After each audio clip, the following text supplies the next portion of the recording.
everyone, welcome back to my channel where we talk all about Puerto Rican genealogy and family history. Yes, this is my first video in English.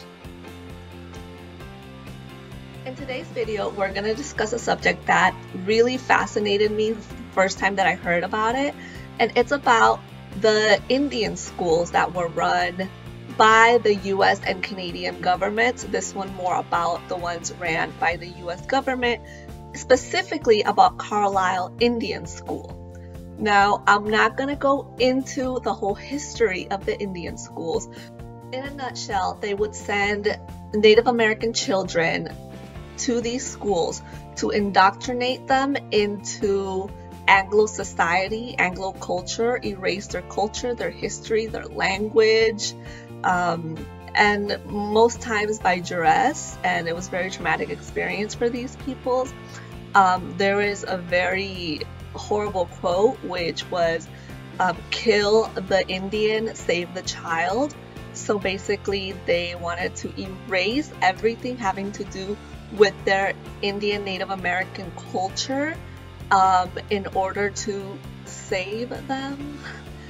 And what does this have to do with Puerto Rican history, you ask? Good question.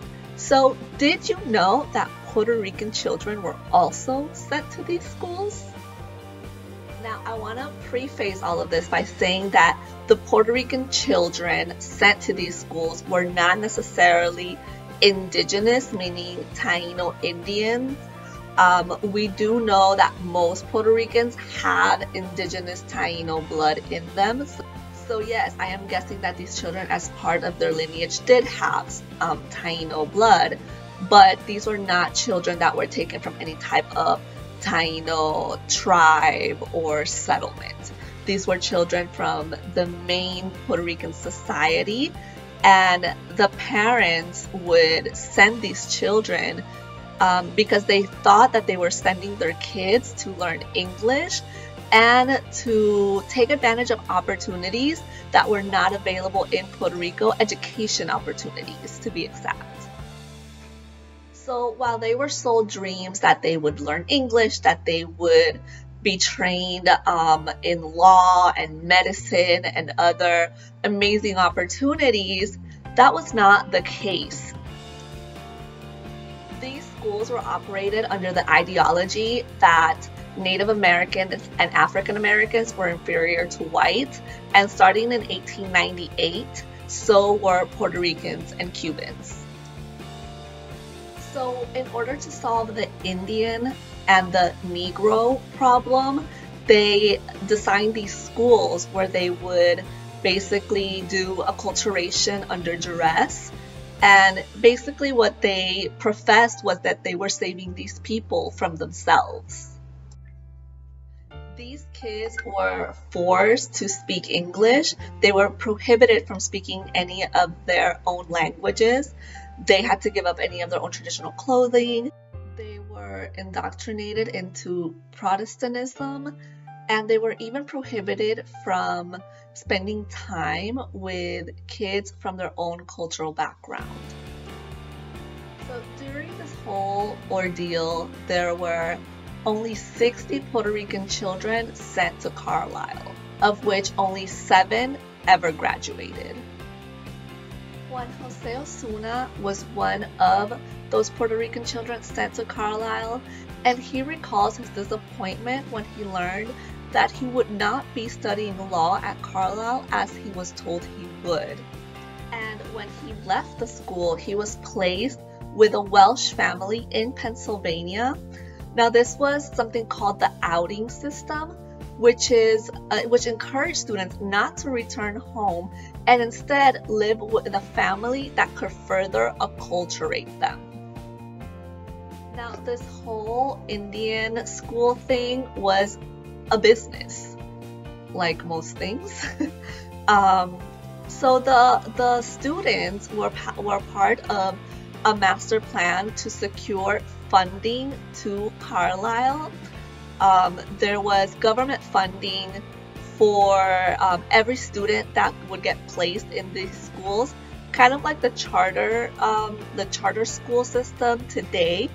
So they wanted to bring more kids into the school so that they would get more money from the government funding, but also from benevolent donors who believed in the school's mission.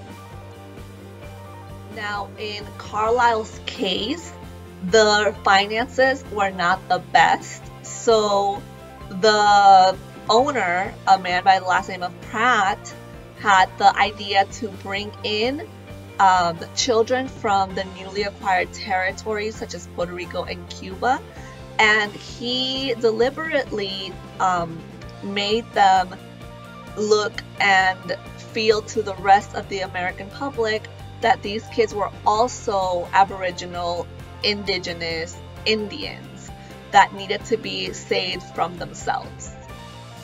So there were two driving factors for the administration of Carlisle. The first one was to make money, and the second was a clearly xenophobic and racial component. So they believed that Americans, white Americans, had the duty to protect Native people from their own inadequacies as undeveloped races, and they hadn't achieved a moral manhood yet. So they had to help them achieve that, right? Stripping the heathen away from these peoples by indoctrinating their children. They believed that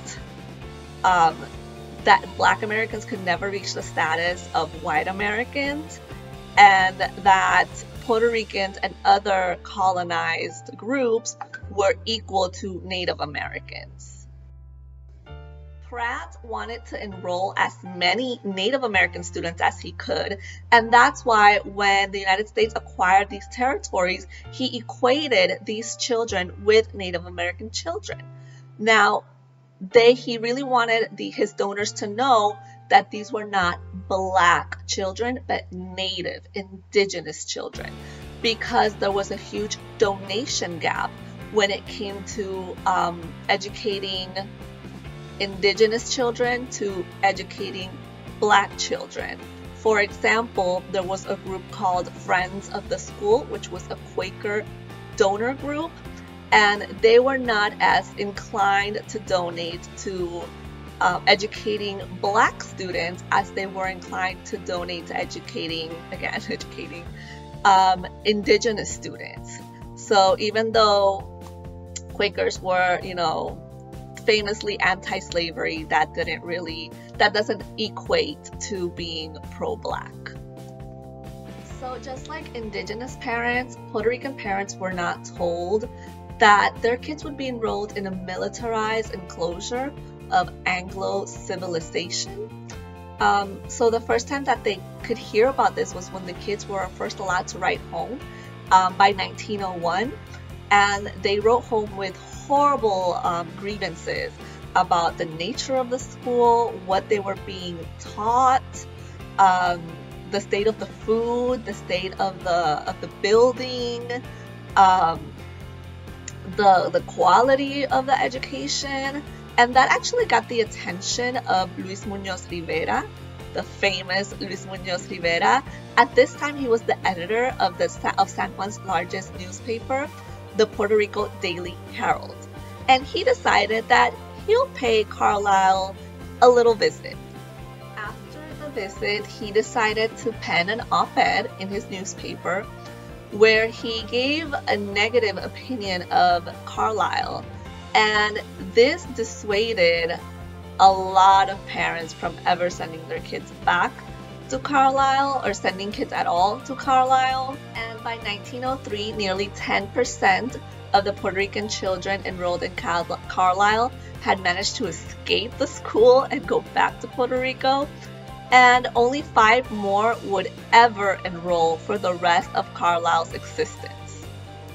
This is a very unknown story of Puerto Rican history.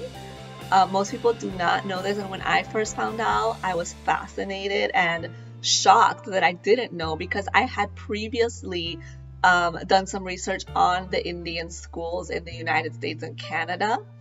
And when I found out that my own people had been institutionalized in these centers, my own children, I was aghast. I was completely taken back.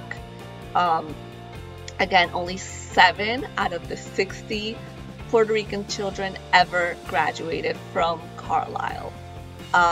It was basically a big grift, nothing but a big grift to get money, and a racist and xenophobic way to view the world, and it's really sad.